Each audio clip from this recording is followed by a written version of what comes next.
Hello dear, welcome करता हूँ आप सभी को यूट्यूब चैनल नर्सिंग ज्ञान में। आज का वीडियो होने वाला है बहुत शानदार। आप लोग वीडियो को पूरा देखिएगा और समझिएगा। दो प्रश्न करेंगे, बहुत शानदार प्रश्न करेंगे, आप लोग देखिएगा समझिए। चलिए, यह जो है न्यूट्रिशन से रिलेटेड है, ठीक है ना। न्यूट्रिशन से जो है आपके न्यूट्रिशन चैप्टर से लिया गया प्रश्न है। आप लोग पोषण जो चैप्टर है उससे लिया गया है, ठीक है ना। विभिन्न प्रकार के रूपांतरित आहार का वर्गीकरण करें, मतलब मॉडिफाइड डाइट, मतलब जो आहार का रूपांतरण किया गया है अलग अलग आहारों में, उसको जो है हमको वर्णन करना है, वर्गीकृत करना है। या फिर आपसे ये पूछेगा कि रोगी को कौन कौन से रूपांतरित आहार दिए जाते हैं। मतलब रूपांतरित आहार के मतलब समझ रहे हैं, मॉडिफाइड डाइट। मॉडिफाई के मतलब समझ रहे हैं कि पुराने चीज़ को मॉडिफाई करना, मतलब अलग तरीका, अलग स्ट्रक्चर देना।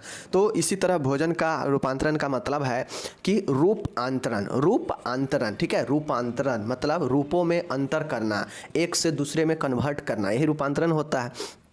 जैसे भोजन है तो भोजन को खिचड़ी में तब्दील करना, तरल में तिल जो है फाइबर डाइट भोजन बनाना, अलग अलग भोजन है। तो यही रूपांतरण होता है जो मरीजों के हिसाब से दिया जाता है, ठीक है। जैसे देखते होइएगा कोई मरीज का जो है चबा नहीं पाता है तो उसको हल्का एकदम ऐसा भोजन दिया जाता है कि वो सीधा निगल सके, खिचड़ी विचड़ी, ठीक है ना। खिचड़ी जो है पाचन तंत्र के लिए सही होता है। मिर्च मसाला से कम वाला भोजन दिया जाता है, जिसको छाला वगैरह होता है मुंह में या पेट में, या फिर गैस बनता है तो उसको कम तेलीय और कम मसाला, मिर्च मसाला वाला दिया जाता है, ठीक है। कोई कमज़ोर रहता है तो उसको देखते होइएगा हाई एनर्जी के लिए जो है हाई कैलोरी युक्त जो है दिया जाता है, उसको भोजन दिया जाता है।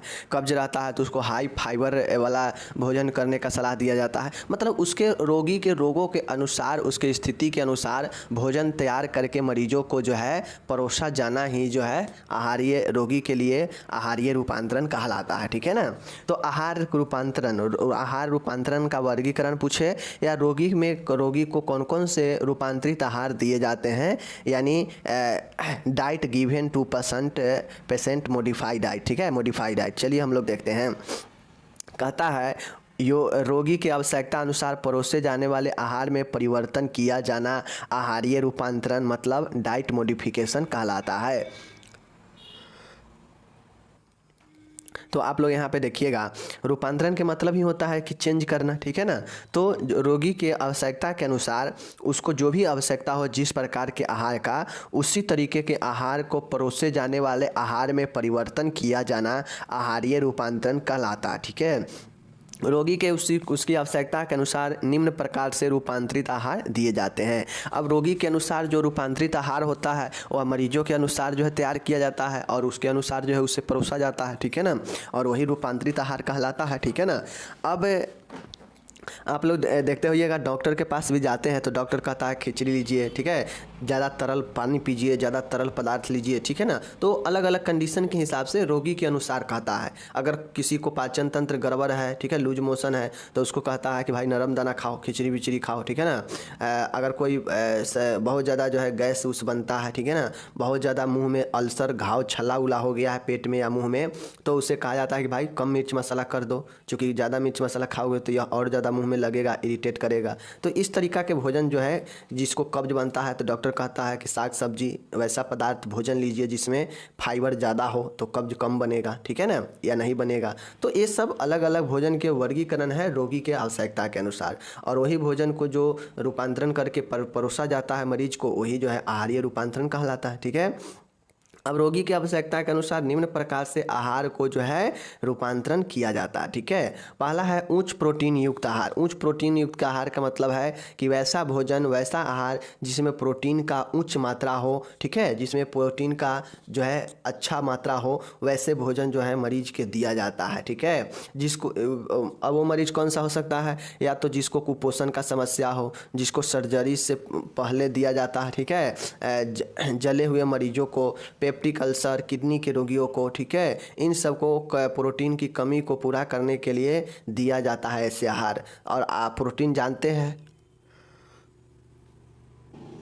प्रोटीन जानते हैं आप लोग कि दूध से, दही से, पनीर से, अंडे से, मांस से, मछली से, ये सबसे ज़्यादा जो है प्रोटीन मिलता है, ठीक है। तो आहार प्रोटीन, हाई प्रोटीन युक्त, मतलब एक होगा हाई प्रोटीन युक्त, एक होगा कम प्रोटीन युक्त। अब जिसको ज़्यादा अगर प्रोटीन की आवश्यकता होगा, कुपोषण होगा, ठीक है, नेफ्राइटिस मतलब किडनी रोग होगा, उसके बाद पेप्टिक अल्सर होगा, तो उसको प्रोटीन की आवश्यकता ज़्यादा होगा, ज़्यादा डिमांड होगा। तो जिसको अगर शरीर ज़्यादा जिस रोगी में अगर शरीर ज़्यादा डिमांड कर रहा है प्रोटीन का, तो उसको हाई प्रोटीन जो है रिच प्रोटीन युक्त जो है उसको भोजन देगा, ठीक है ना। तो ये पहला पॉइंट हो गया। अब प्रोटीन कहाँ से मिलता है, आपके सामने में है, समझ गए ना। चलिए, अब जैसे हाई प्रोटीन युक्त दिया जाएगा किसी पेशेंट को, तो अब कोई ऐसा भी पेशेंट होगा जिसको प्रोटीन की कम आवश्यकता होगा, ठीक है ना। उसके शरीर में ऐसा बीमारी होगा जिस कंडीशन में उसको कम प्रोटीन की आवश्यकता हो। तो कम प्रोटीन युक्त आहार जो है, देख लीजिए, कम प्रोटीन युक्त आहार में सुरक्षात्मक क्षमता कम होती है। मतलब अगर कम प्रोटीन युक्त भोजन लेते हैं तो बॉडी के लिए वह जो है उतना सुरक्षात्मक नहीं होता है।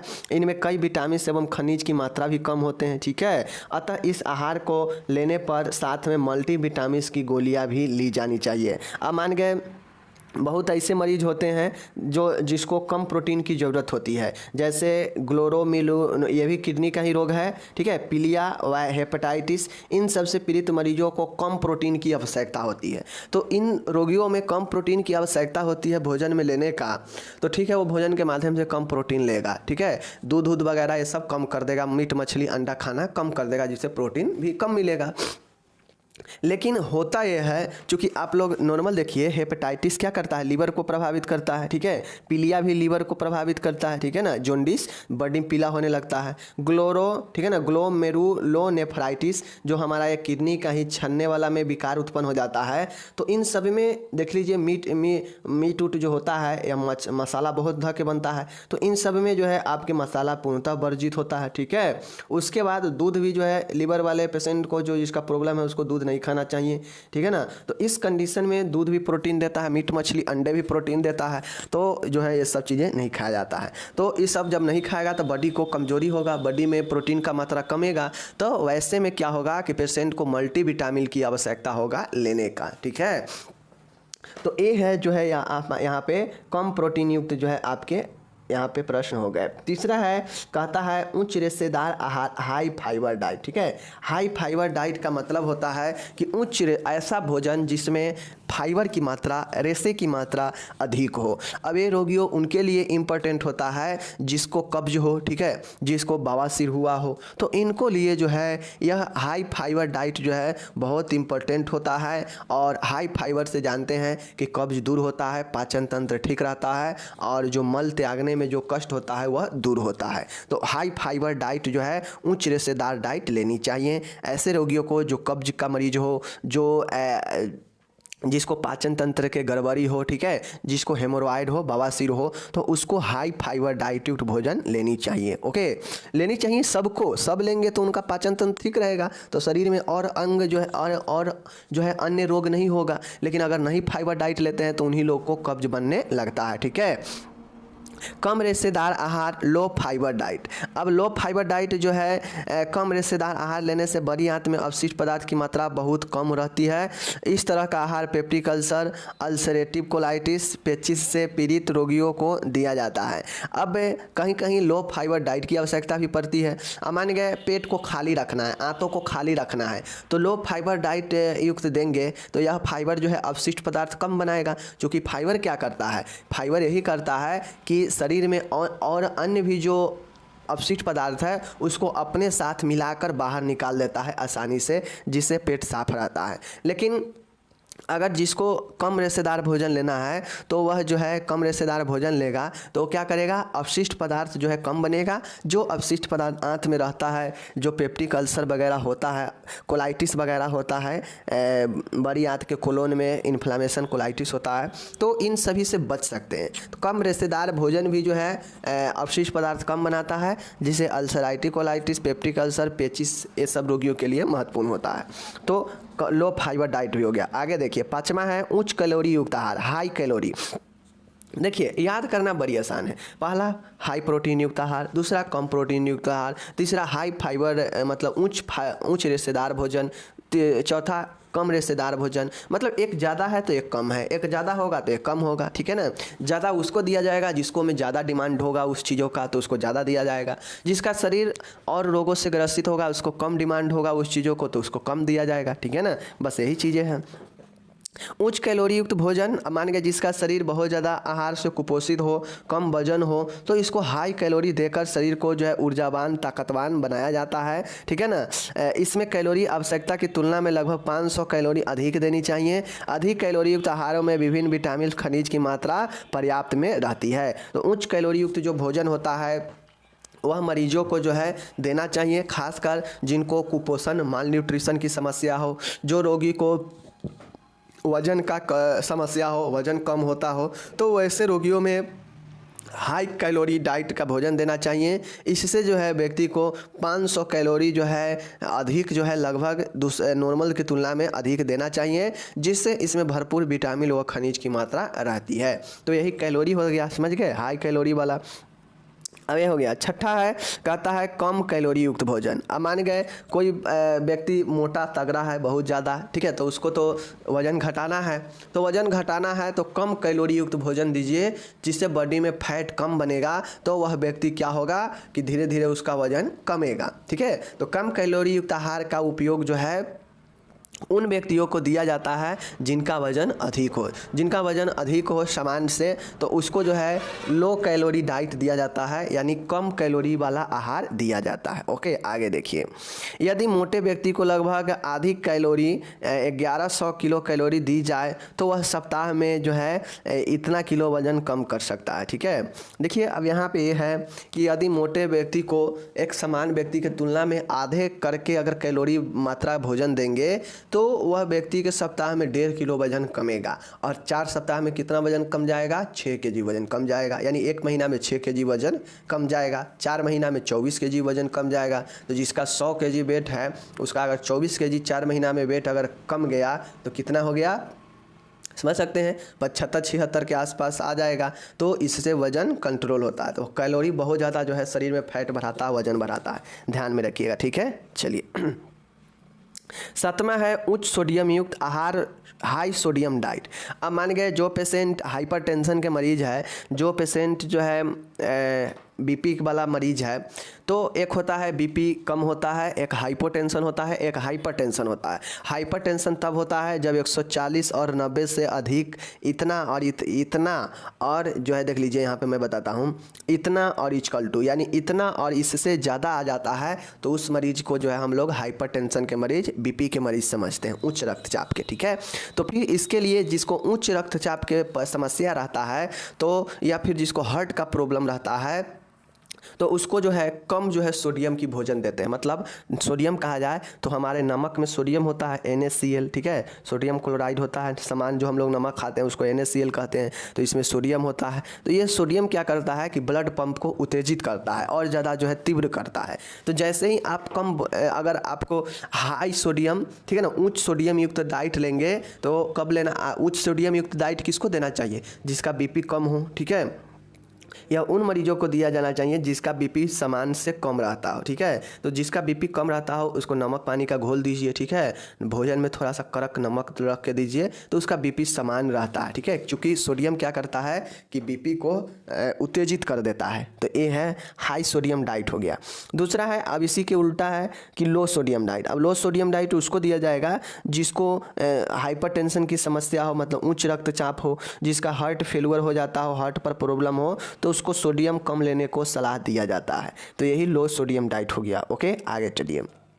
9वां है डाइट आहार, लिक्विड डाइट मतलब तरल आहार। अब तरल आहार होता है, तरल आहार उन मरीजों को दिया जाता है जो ठोस पदार्थ व आहार लेने में असमर्थ हो, जो किसी असमानता की वजह से ठोस आहार नहीं ले सकते हो, जैसे दूध, फलों का रस, चाय, कॉफ़ी, पानी आदि।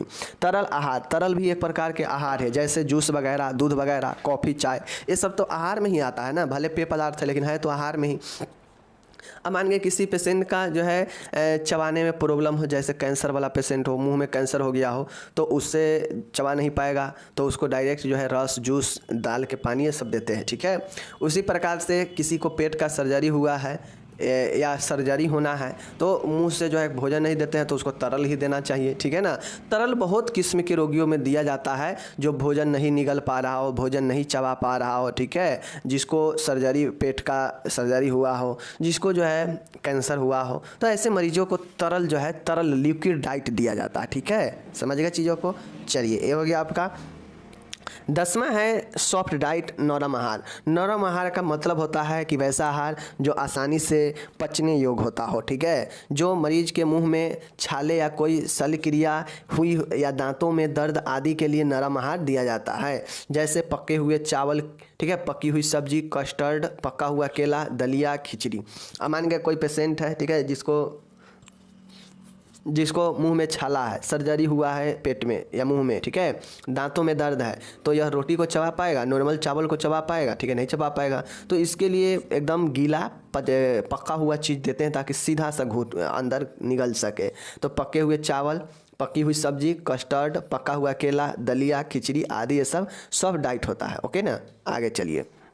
11 है रफेज आहार, रफेज डाइट। अब रफेज जो डाइट होता है वह भी एक रेशेदार भोजन की तरह ही होता है। जो ऊपर में हाई फाइबर डाइट देखे ना, उच्च रेशेदार भोजन, तो रफेज आहार उसी के तरह होता है। इसमें भी जो है हरी पत्तेदार रेशेदार सब्जियां, फल शामिल होता है। जिन्हें कब्ज की शिकायत होती है उन मरीजों के लिए बहुत ही महत्वपूर्ण होता है रफेज आहार। दलिया भी एक रफेज आहार के अंतर्गत आता है, ठीक है। तो ये सब जो है आप ले सकते हैं रफेज आहार में, यह भी कब्ज के मरीजों के लिए, ठीक है ना, बहुत इंपॉर्टेंट होता है। और 12 है और आखिरी है ब्लेंड डाइट, अनुत्तेजक। अनुत्तेजक एक होता है उत्तेजक और एक होता है अनुत्तेजक। तो उत्तेजक वह भोजन उत्तेजक होगा जिसमें मिर्च मसाला अधिक होगा। तो हम क्या कर रहे हैं कि मरीज के अनुसार भोजन दे रहे हैं, तो मिर्च मसाला वाला तो देंगे नहीं। तो अनुत्तेजक मतलब जो उत्तेजक ना हो, ठीक है। तो अनुत्तेजक आहार मिर्च मसाले तेल रहित होते हैं। जब जो अनुत्तेजक आहार होता है उसमें उत्तेजक चीज़ें नहीं होते हैं जो उत्तेजना फैला सकता है, जैसे मिर्च मसाला तेल, ये सब जो है व्यक्ति में उत्तेजना ला सकता है। तो ये सब रहित जो भोजन होगा उसे बैलेंस्ड डाइट कहते हैं। यह उन मरीजों के लिए दिया जाता है जिन्हें पेट में छाले हो, गैस्ट्राइटिस हो, गैस बने, वही गैस्ट्राइटिस, यह आसानी से पच जाने वाले मिर्च मसाला से दूर आहार होता है, ठीक है। तो अनुत्तेजक ब्लेंड डाइट वो डाइट होता है जो आसानी से पच जाता हो, जो क्या होता हो, जो व्यक्ति को ज़्यादा जो है उत्तेजना भी नहीं देता हो, इरिटेट भी नहीं करता हो और आसानी से पच जाता हो और स्वास्थ्य के लिए बढ़िया रहता हो। तो यह जो है मिर्च मसाला से परे, मिर्च मसाला से रहित होता है, ठीक है। जो पेट में छाले, गैस्ट्राइटिस, गैस, बहुत सारे चीज़ों में दिया जाता है, कब्ज, ठीक है ना, उसके बाद हो गया लूज मोशन, ये सब में जो है हम लोग बैलेंस डाइट मिर्च मसाला से रहित भोजन देते हैं लीवर के प्रॉब्लम में, ठीक है ना। तो ये सब चीज़ें कुल 12 पॉइंट मैंने आपको पढ़ा दिया। यही आहार का वर्गीकरण है, ठीक है। हाई प्रोटीन, लो प्रोटीन, ठीक है, हाई फाइबर, लो फाइबर, ठीक है, हाई कैलोरीन, ठीक है, लो कैलोरीन, ठीक है ना। उसके बाद था आपका, उसके बाद लिक्विड था, ठीक है, ब्लेंड डाइट है, उसके बाद रफेज है, उसके बाद सॉफ्ट डाइट है, उसके बाद लो सोडियम, हाई सोडियम, ठीक है, कोई दिक्कत नहीं। तो इस प्रकार से ये वर्गीकरण याद रखिएगा जो रोगी के अनुसार भोजन परोसा जाना हो। और यहाँ पे टोटल के हमने इंग्लिश यहाँ पे दे रखा है, तो आप जो भी लोग हैं इंग्लिश वाले, यहाँ पे इंग्लिश आप लोग अपना कर सकते हैं कंप्लीट, इंग्लिश भी दे रखे हैं, ठीक है। अब आता है एक और ज़बरदस्त और अच्छा प्रश्न है, बहुत अच्छा प्रश्न है। 5 नंबर में यह प्रश्न आपसे पूछा जा सकता है कि पोषण को प्रभावित करने वाले कारक को समझाइए। अब यह प्रश्न आपको जो है मैं बता देता हूँ।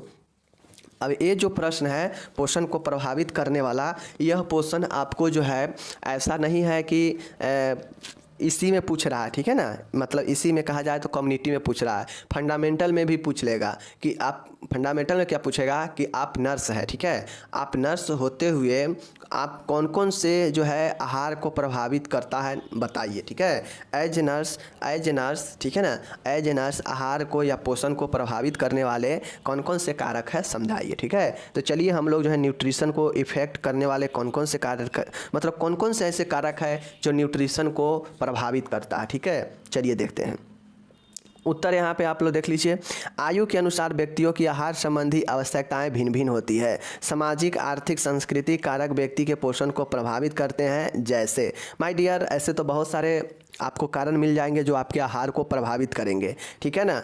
आयु के अनुसार, एज के अनुसार, जैसे बच्चा होगा तो देखते होइएगा बच्चा कम भोजन करता है, लेकिन बच्चा कम ही भोजन करता है लेकिन उसको जो है अधिक बार करता है। एक थोड़े बार ही करेगा, लेकिन वह ज़्यादा बार करता है। ज़्यादा बार क्यों करता है? क्योंकि उसको भूख वास्तव में बच्चा को ज़्यादा लगता है। ज़्यादा इसलिए लगता है क्योंकि उस समय उसका जो है काफ़ी जो है आहार का नीड होता है, काफ़ी जो है पोषण का आवश्यकता पड़ता है। इसीलिए बार बार बच्चा खाता है। उसका शरीर उस समय बहुत ज़्यादा काम करता है वृद्धि विकास के लिए, इसलिए उसका जो है पोषण ज़्यादा डिमांड जल्दी होता है। ठीक है ना। तो आयु और अलग अलग आयु में आहार से संबंधित जो आवश्यकता है अलग अलग होता है, तो इसीलिए आयु भी प्रभावित करता है। साथ में सामाजिक, आर्थिक, सांस्कृतिक, ये सब कारक व्यक्ति के आहार को प्रभावित करता है। ठीक है ना। चलिए आगे हम लोग इसमें देखते हैं। ठीक है, पहला पॉइंट है आयु। आयु कैसे प्रभावित करता है देख लीजिए। शिशुओं तथा बच्चों की उम्र में शारीरिक वृद्धि एवं विकास होता है। कोई भी बच्चा है, कोई भी शिशु है 5 साल, 6 साल, 8 साल, 10 साल का, तो इस समय बच्चा का बहुत ज़्यादा तीव्र गति से वृद्धि और विकास होता है। अगर इस समय बच्चा अगर पिछड़ गया तो उसका पूरा जीवन पिछड़ जाएगा, फिर वृद्धि और विकास नहीं हो पाएगा। तो इस समय जो शिशु और जो बच्चा होता है उसका शारीरिक वृद्धि एवं विकास अधिक होता है।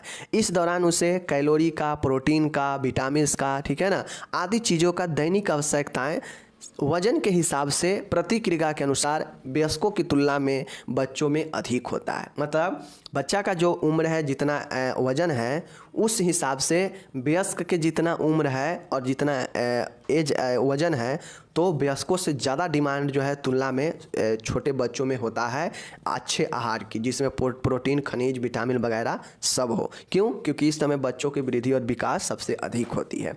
तो इसीलिए एज प्रभावित कर रहा है ना, कि जहाँ पे एक एडल्ट को जो है कम आवश्यकता होती है, वहाँ पे बच्चों को प्रतिक्रिया के हिसाब से ज़्यादा जो है, मानिए मैं बता देता हूँ कि कोई 50 केजी का व्यक्ति है, ठीक है, 20-22 साल का, और कोई जो है 8 साल का बच्चा है। ठीक है, अब ये जो 8 साल के बच्चा होगा ना, तो इसको अगर माने गए प्रतिदिन 2 किलो कैलोरी का जो है अगर ज़रूरी है तो इसको 16 हो जाएगा, लेकिन इसको जो है एक के जो है क्या होगा, एक ही की ज़रूरी है, तो कहीं ना कहीं इसको ज़्यादा की ज़रूरी हो रहा है। भले इसका वज़न ज़्यादा है, इसलिए वज़न के हिसाब से यह ज़्यादा किलो कैलोरी हो जाएगा, लेकिन वज़न के तुलना की बात किया जाएगा, अगर इसका भी 50 रख दीजिएगा तो इसका 100 हो जाएगा, इसका 50 से रहेगा, होगा ना।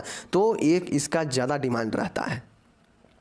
दूसरा है लिंग। लिंग का मतलब होता है कि सेक्स। समान आयु वाले महिला व पुरुष में अगर एक समान के महिला और पुरुष है, ठीक है ना, है, पुरुषों को अधिक प्रोटीन, विटामिन तथा खनिज लवणों की आवश्यकता होती है। ठीक है, परंतु पुरुष की तुलना में महिलाओं को आयरन की आवश्यकता अधिक होती है। अब लिंग कैसे प्रभावित करता है?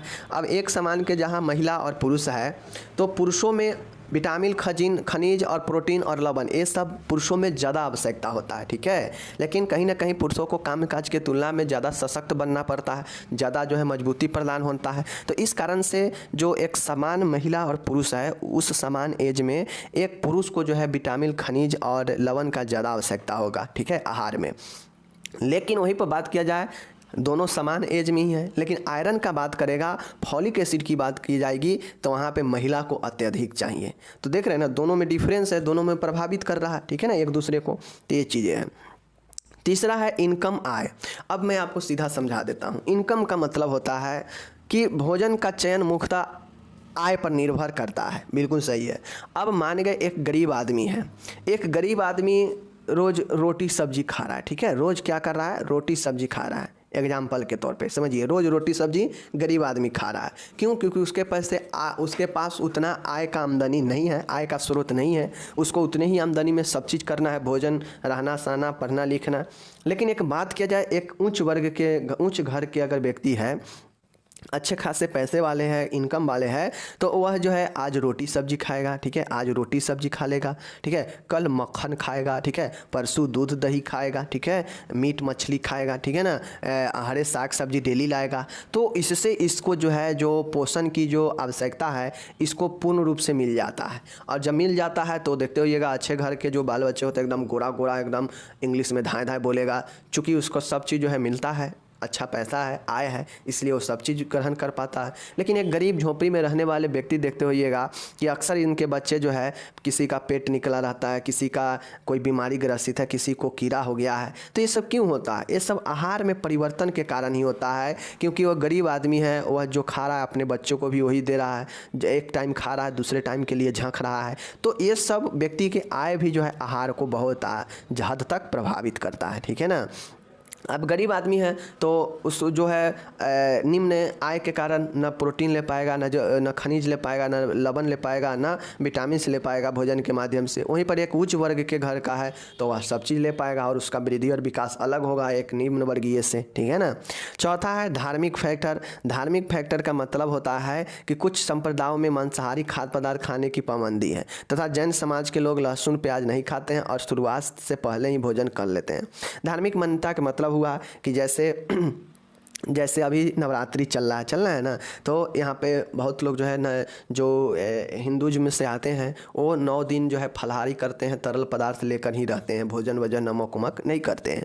तो इसी हिसाब से एज फॉर एग्जांपल ऐसे ही मानिए और भी अलग अलग सिचुएशन होता है जहाँ पे भोजन जो है क्या होता है, भोजन जो है भोजन के रूप में कुछ ऐसे संप्रदाय हैं, ऐसे मतलब कम्युनिटी है जहाँ पे मांसाहारी खाद्य पदार्थ खाने का पूर्णतः वर्जित है, ठीक है।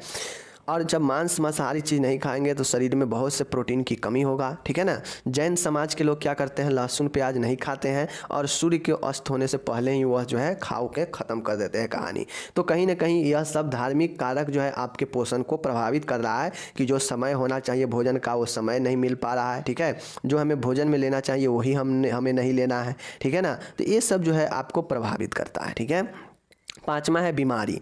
अब बीमारी मान गए किसी व्यक्ति को कोई बीमारी है, जैसे डायबिटीज़ वाला पेशेंट, मधुमेह वाला पेशेंट को जो है मीठा चीज़ से दूर भगाना रहता है। और हम लोग जानते हैं मीठा चीज़ व्यक्ति को ग्लूकोज बनाता है जो शरीर के लिए आवश्यक भी होता है, उससे एनर्जी भी मिलता है, ठीक है ना।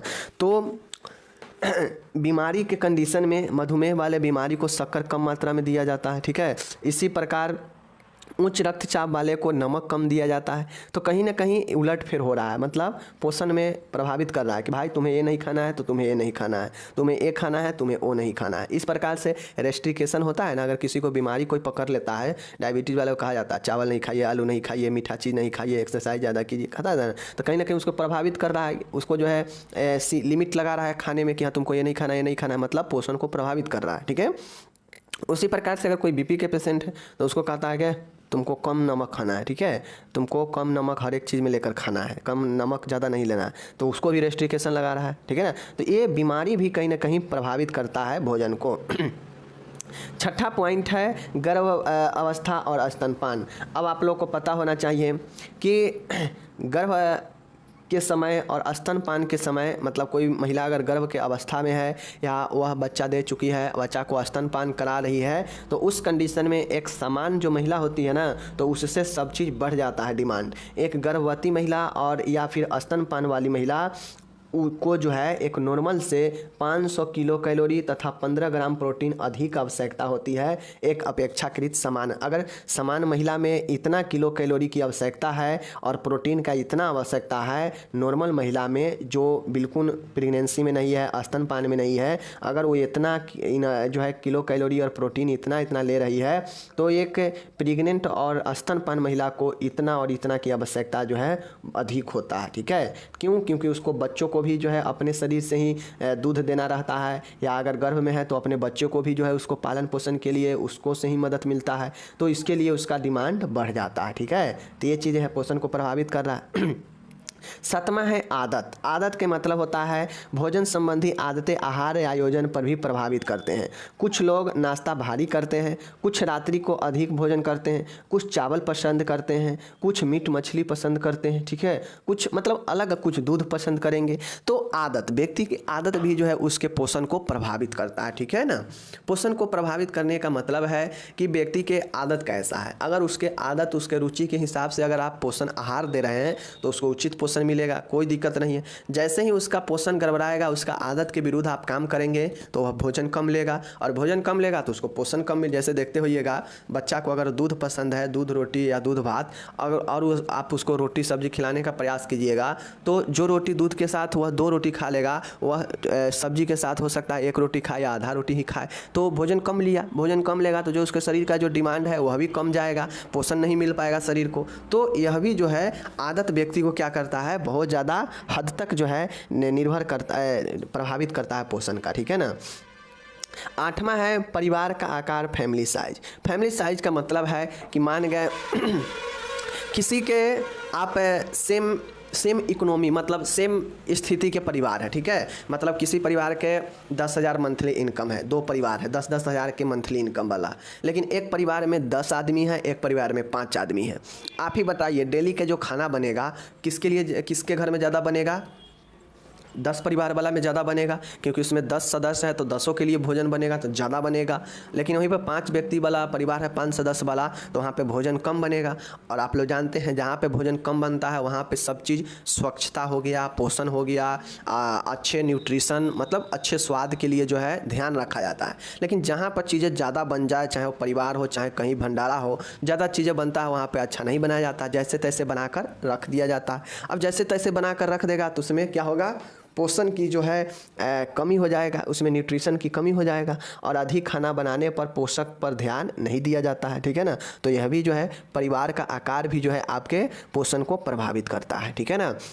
तो इस प्रकार से ये पोषण के प्रभावित करने वाले 8 पॉइंट, आयु, लिंग, आय, ठीक है ना, धार्मिक कारक, बीमारी, गर्भावस्था और स्तनपान, आदतें, परिवार का आकार, ये 8 पॉइंट याद रखिएगा। 5 नंबर में आपसे पूछता है कि आहार को प्रभावित करने वाले, न्यूट्रिशन को प्रभावित करने वाले, पोषण को प्रभावित करने वाले कौन कौन से कारक हैं बताइए, तो आप लिख दीजिएगा। ओके, मिलते हैं अगले वीडियो में, धन्यवाद।